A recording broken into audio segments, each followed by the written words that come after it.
One of the most difficult thing to do is to redeem your image. And if Rigathi Gachagua wants to vie for presidency in 2027, it is very important that he struggles to redeem his image, because that image has been dented beyond repair. Himself, he was the lead destroyer of his own image, and the other people around him decided to use some of those weaknesses to destroy him further. It will not be very easy for Rigathi ready to get back to his foot. And I have realized, I was looking at the reaction of members, they are cautionary. That yesterday, Jeremiah Kioni said, we don't have a problem with him, we don't have a problem with Rigathi, but unless he must also join the team to fight for the interest of Mount Kenya. And the new pitch for unity is nothing short of a narrative to thrust back to power in Mount Kenya, having fallen out with all the other leaders. But I want to play for you these two videos. I paid close attention to these two videos for some few reasons. Number one, I will always wanted to hear what are the public saying about Rigathi. What do they think? What do they feel when Rigathi says, I was mistreated, I felt bad, and I just retreated back to Madeira? And you remember the clip by Sakaja that amefinywa kidogo ameenda maombi amefanya nini hitting Rigathi.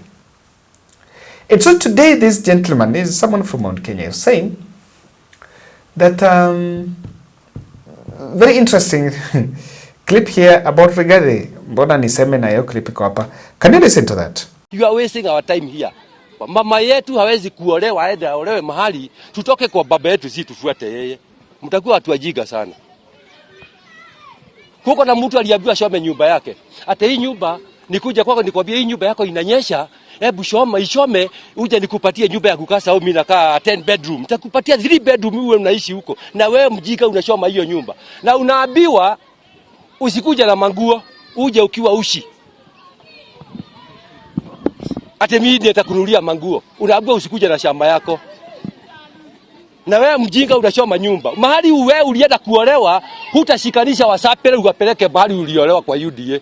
Wasapere hakuna wakati wanashikana wapeleke kwa UDA mahali uliolewa. Wewe kaa huko na shida zako, si hatujui wewe.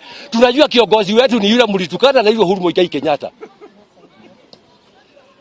Kwa hivyo wewe wakati unakuja kuiba one man one vote one shilling ati sababu umeogopa Lemuru 3 ati na wakati kimeumana ati unatoroka wiki mzima. Unaenda ukirudi kunatokea kwa kanisa unaanza kuambia watu ati ulikuwa kwa Mlima Kenya kuomba. Kwani watu wa PCA wameanza kuomba Mlima Kenya siku hizi? Sie ni mtu wa PCA wameanza kurudi kwa milima, watarudi hata kwa Megumo. Na huko ndio tunarudi. Kama Wasapere vile wamekuwa divided. Unaona na ndio unaona shamba yao haiwezi kukubalika, ndio inagogwa inaitwa Jubilee. Wasipate mahali ya kuungania. Wajaluo wameshikanishwa na shamba inaitwa ODM. Wakabo wameshikanishwa na shamba inaitwa Wiper. Wakale jini wameshikanishwa na inaitwa UDA. Nyinyi Wasapere shamba yenu inagogwa msipate mahali ya kuoneka kuasebo kuligroup. Alafu yule mtu anaonekana hako na akili ya kushikanisha Wasapere anagongwa anaitwa Uhuru Kenyatta. Asijaribu kuunganisha hawa watu sababu that was the whole idea to divide them and rule them forever. Sasa kimewalamba. Biashara ni zenu zimetupwa kwa mawe. Nyinyi ndio walipaji wa ushuru, mnalipa basari ya 1,500 kama watoto wadogo. Na nyinyi ndio walipaji wa ushuru. Na wengine wapewa pesa hizo hata hujui ni ngapi. Na mkiambiwa si ushawi ni maombi. Mtakuliwa na shawa ndiye mshike akili Wasapere. Kuna mambo ambayo imeendelea ya kubomoa manyumba kando ya mto. Na nimepata simu kutoka kwa kijana mmoja anaitwa John Kamau ambaye aliniambia mahali imefika Matakwei lazima utuongelele kwa sababu wale jamii ya Wakikuyu wameruka Wakikuyu hawaongei na manyumba zinabomolewa. Na wakaniambia niseme namna hii, wewe Kindiki, wewe ni Mkikuyu lakini umechukua usukani ya kubomoa magorofa za watu na kubomoa manyumba za watu. Kwa hivyo mimi nataka niambie serikali hii ya Aslas. Mulisema kuna demolition itafanyika hapa Nairobi. Lakini ile mambo tumeona in the last 2 weeks. Mpaka sasa kuna watu ambao wako nje. Ya pili, wameniambia niambie Gachagua, wewe sasa kazi yako ni kuzunguka na kwanza kusema one man one shilling, ili Wakikuyu wanabomolewa mamilioni ya pesa ya manyumba. Na wewe unaanza kuangalia mambo sijui mnabishana na Oscar Sudi, ati sijui protocol ni gani, sijui nani ndio nani. Kwa hivyo jamii ya Wakikuyu wamenituma ni warepresent kwa sababu wanaumia. Wanasema serikali ambayo walichagua ya William Samoei Ruto leo imewageuka, hawana mtetezi hata mmoja. Na wakaniambia niseme namna hii. Hii mto haijaanza Mathare, hii mto haijaanza Korogosho, hii mto imeanza na huko. Lakini ukiangalia zile mabuilding ambaye ziko kwa riparian land, ukienda sijui huko Karen, sijui wapi, sijui Muigai, kuna manyumba zimetengenezwa karibu na mto. Mbona mubomoi hizo? So I want to appeal to this government. Wakikuyu wanasema hakuna mtetezi ambaye anawatetea tangu nyumba zianze kubomolewa. Hakuna Mkikuyu ambaye amesimama akasema this thing is bad. Wacha serikali kwanza ikatisha hii maneno, tuzungumze tuone mambo itakuwaje. Si tukatai ndio watu wanapelekwa na mto. Lakini mungeanza na mali mto inaanzia. Huwezi kuja kwenda kubomolea wale maaslas ambayo kwa mnasema tio mama mboga, sijui serikali hii ni ya kanisa. Hadi ukiangalia makanisa zimebomolewa saa hizi. You cannot imagine. So I want to tell Gachagua na Kitura Kindiki, Wakikuyu wamesema nyinyi kwanza ni bure, nyinyi ni useless, na waezi waheshimu tena. Because you cannot demolish a million of houses in this capital city of Nairobi. Ati because of riparian land. Na kama ni kubomoa, si mwende mwanza kubomoa zile za Muigai ama mto imeanzia Mathare. Hii mto ijaanzia Mathare. Hii mto kuna mahali imeanzia. Tuna wengine tunaona wamejenga mpaka kando ya mto, wameka mpaka fence za mawe. Enda kuanza kubomoa hizo ndio tujue serikali inafanya kazi. Kwa hivyo jamii ya Wakikuyu wamesema wanaumia, hawana mtu wa kuongelelea. Mimi nikaamua leo wacha niongelelea jamii ya Wakikuyu kwa sababu wale Wakikuyu walipatiwa power, sasa wamechanganyikiwa. Wanaanza kuongea mambo ya 2027. So that's what we are talking about. People feel that the chance was squandered. And I think, to the best of my knowledge, Rigathi is asking Uhuru to forgive him. But imagine it is not Uhuru to forgive him. Uhuru can forgive him. But the Mount Kenya population are not forgiving him. Instead of going and seeking audience with Uhuru Kenyatta, just go to the people and ask for forgiveness to the people of Mount Kenya. Why? Because you promised them, you gave them a direction. You gave them a direction. And the direction of hopes that things are going to be very colorful. Things are going to be good in their end. But at the end of the day, that has not been achieved. So that is the bone of contention to chew with the population in Mount Kenya. So the Uhuru Kenyatta, Mama Ngina, they can forgive you. But the biggest challenge here is the forgiveness of the people. I wanted to listen to Muigai wa Njoroge. I listened to his speech, and I have tried to get the services of my good translator, Kibe, to give us a glimpse of it. I wanted to listen, and I'm going to break it down something about it.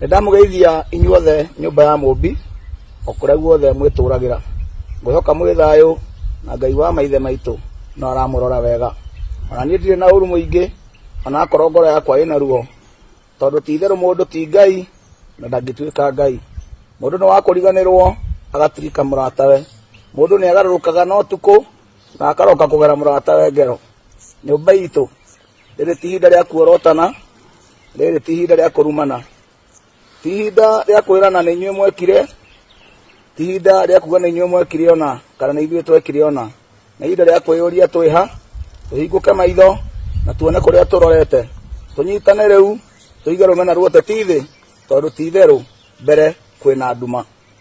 Tũcoke harĩa twarĩ hĩndĩ ya Kibaki na mĩaka-inĩ 5 ya mbere ya Uhuru, tũnyitane ũrĩa twanyitanĩte hĩndĩ ya Hĩgi rĩrĩa taugaga Uhuru witũ kamwana gaitũ. Mĩaka ĩno 5 ya mũico ya Uhuru nĩguo rũrĩrĩ rwagayũkanire, rĩrĩa Uhuru aregire kũrĩha thirĩ wa Ruto, gĩkũyũ tũgĩgĩatũkana, amwe tũkiuga twĩna thirĩ na arĩa angĩ makiuga matirĩ. Hĩndĩ ĩyo tũkĩritũhĩria President Ruto wĩra mũno, ndahurũkaga atũraga makanitha-inĩ agĩthaitha andũ aitũ, akĩregera gĩkũyũ-inĩ agĩtũririkanagia ũrĩa atũnyitĩrĩire, na ti itherũ nĩ atũnyitĩrĩire tondũ wa ũmũndũ na kwenda gwĩka wega. Andũ aingĩ tũkĩrũgama na Ruto na tũkĩrĩha thirĩ, ũguo wothe nĩ twekire na ihinda rĩu rĩkĩhĩtũka. No nĩ kũrĩ andũ matũraga meciria-inĩ mao o gĩthurano-inĩ, matirĩ ma move on, matũraga o marumanaga na magatũra marĩ o arakaru. Andũ aitũ, rĩrĩ ti ihinda rĩa kũrakara.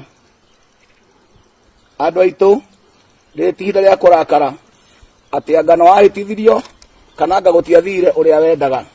Ũhoro ũcio nĩ wathirire na Ruto nĩwe president. Andũ arĩa twarakarĩtio nĩ Uhuru tũbatiĩ kũmenya nĩ arĩkirie tamu yake, na ona tũngĩenda ndagatuĩka president rĩngĩ.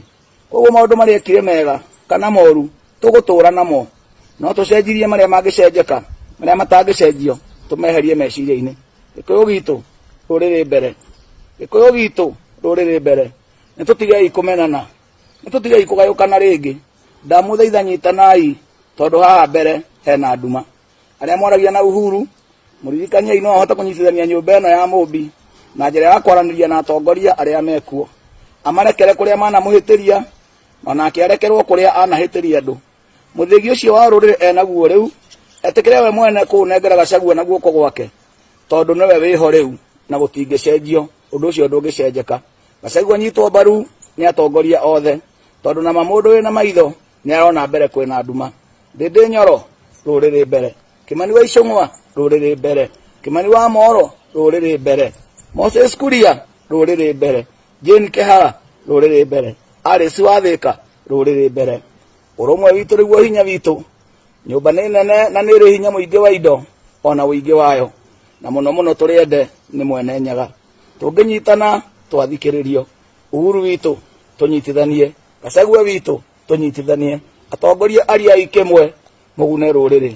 Mwaga kũnjigua mũkaigua hiti.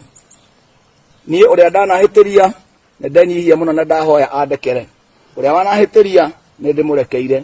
Tũcoke harĩa twarĩ hĩndĩ ya Hĩgi. Rũrĩrĩ mbere, rũrĩrĩ mbere, thayũ rũrĩrĩ mbere. There's something he's saying there that we forgive each other. Let Uhuru forgive Rigathi so that and pass the mantle to Rigathi. So finally, and he's also saying, forgive me, you people, the ones I've wronged, forgive me. What? Forgive me. What are they saying? They're saying, we wronged you. We made a mistake. There is one thing that Rigathi Gachagua must own up first. Before thinking of any other person, the first thing he must own up is that I misled the people. That is the first step.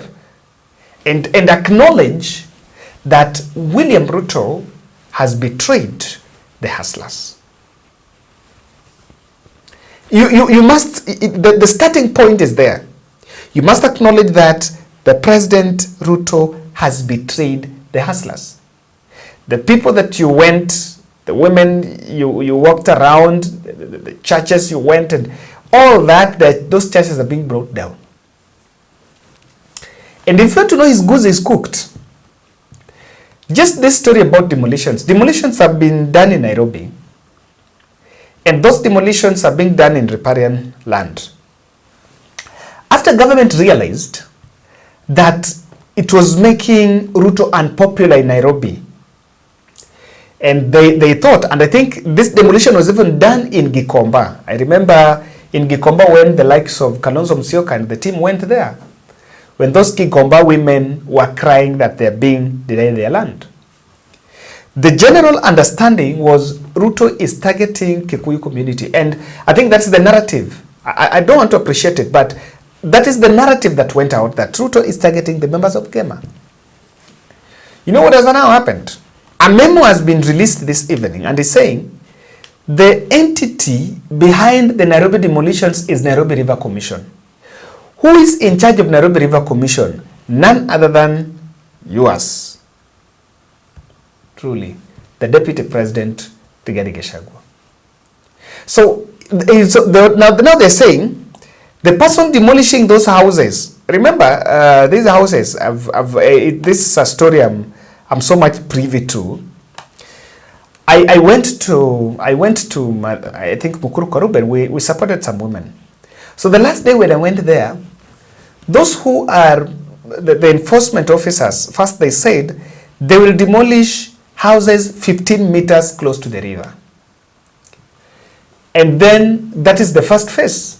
The second phase they came and now said, we want to demolish 30 meters close to the river. So 15 meters more. And then I asked those residents, so after demolitions, because the rubbles, you can see the rubbles there, what next? They're just non-clarity. There is no clarity on whether they're building affordable housing or they want to plant some trees or they want to do what. And again, they're also saying they're protecting the river. Remember, if it is affordable housing, if it is about houses, then there is no difference of demolishing, because some of the houses that have demolished close to the river are not mabati structures, are actually permanent houses. How do you demolish a permanent house because it's close to the river and then you want to build a house there and affordable housing? So are you still protecting the river? That's number one. Number two, can you plant trees in the slums there? Can you plant trees along Nairobi River? Here in Nairobi, can trees thrive? Uko kwa slum, where people just throw litter carelessly. Number three, if you are removing people who are staying close to the river, and you want to protect, because riparian land, it's close to the river, it can flood. Yes, there is a risk of flooding. But you want to protect Nairobi River so that people don't dump stuff there, and that is why it's clogging. But you build affordable houses in the same place. Zile nyumba umeweka hapo, so they will also be littering in the river. So that is why I'm telling you, if you look at the dynamics around that, you'll understand why people feel that even that demolition is not done in an effective manner. And the spin masters have put it on the doorstep of the Deputy President, Rigathi Gachagua. But I want to tell you, Rigathi is trying a lot. He's trying to win MPs from Rift Valley. He's trying to he's even going to church. He's trying to push that sympathy. And I think I analyzed about why he's looking for that sympathy. But that card is very irredeemable. That sympathy, it's not going to sell. At least this time. You know, you can't repeat the same thing. Ruto did it. Rigathi is doing it so that you create another political euphoria around yourself. And I want to tell you the reason why it's not gonna work. It's very difficult for Rigathi to redeem himself. The first instant here is the false narrative that Mount Kenya are the ones suffering. And allow me to take 2 or 3 minutes to talk about this. People, members of the public in this country, are having some very, allow me to call it pedestrian and chaotic thinking that it's only members of people from Mount Kenya that are suffering. What is that? What is that? We did a fundraiser here to support those women who those families in Mukuru Kwaruben. And one of the things I normally get the tribal balance. So out of those 11, there was that mzee is a Gikuyu, Mirui. Is it Miri or someone? And there was also another woman, yule mwenye alikuwa amebeba mtoto, if those who remember. There were 2. That mzee was having a dobi, alikuwa anapiga pasi, fanya kazi ya kupiga pasi, zaka zikaenda na yule mama.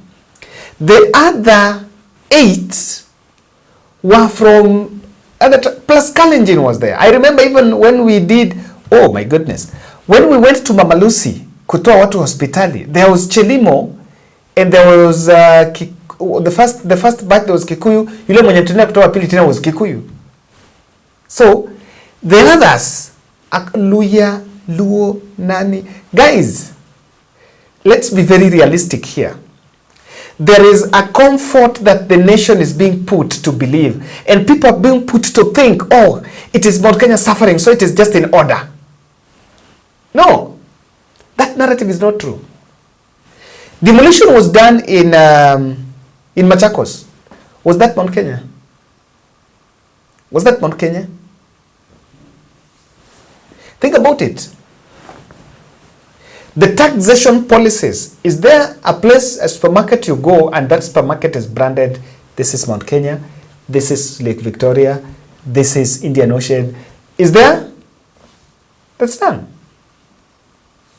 So, the country is being put into that cocoon so that you saw, because people understand that, the public are suffering, and some members of public feel that those who voted for William Ruto and Gachagua are from Mount Kenya and Rift Valley, and they put us in this mess. So if they're suffering, it is in order. If they come out saying they're suffering, it's in order. The only thing what's happening here is, because of the political squabble happening in Mount Kenya, they are the ones that are talking. But that doesn't mean that they are the ones that are only suffering. It's not true. Wrap that from your mind, by the way. I see that narrative and sometimes it really pisses me off, because I'm like, how are people thinking, surely? Poverty levels in Nyanza. The only thing is, in Nyanza there is no politics going on. Yes. Raila is going to AU, Babu is trying. There is nothing. If you go to Western, things are quiet. No politics going on. If you go to Coast, things are quiet. Nairobi is quiet. It's only in Mount Kenya and Rift Valley where there are political squabbles. But Rift Valley are not talking. But Mount Kenya are coming out bravely, because anyway, out of the 7 million votes President Ruto have, 3 million came from Mount Kenya. So they are the highest voters of President Ruto.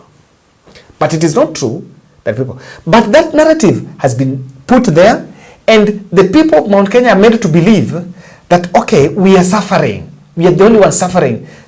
Are the others enjoying? Eh?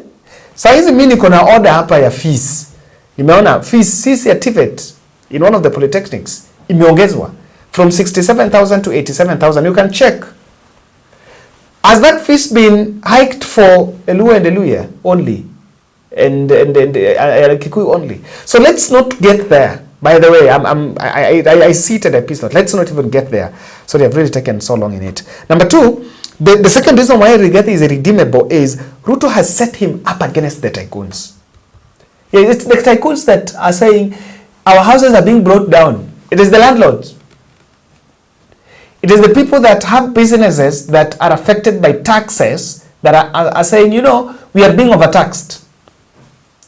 And you can't fight for us. And Rigathi had put himself as the Mr. Fighter for Mount Kenya. So he's gotten himself in a very ugly space. The other aspect is Rigathi harbors presidential ambitions. And now that's where the problem is. There is something he can't say, but he harbors presidential ambitions. So whatever he brings in public doesn't come with some honesty. It doesn't see honestly. It's seen, it is really perceived as and truthful, so as a strategy just to try to the masses on his side. And lastly, they are building a lot of discomfort, and there is a feeling they think Raila is in government. I'm just wondering. Raila is not in government, man. So already with that discomfort in place, you will start fighting everyone. You've created many enemies, even outside Mount Kenya. I agree with I think Anekta Wangu, where I saw Anekta, someone, one of us who said, I can't remember the name, said, Kevin, the only person to redeem the image of the deputy president is Raila Odinga. if he can get Raila Odinga, he can redeem himself. I don't know whether you agree with that, but that's it. Thank you.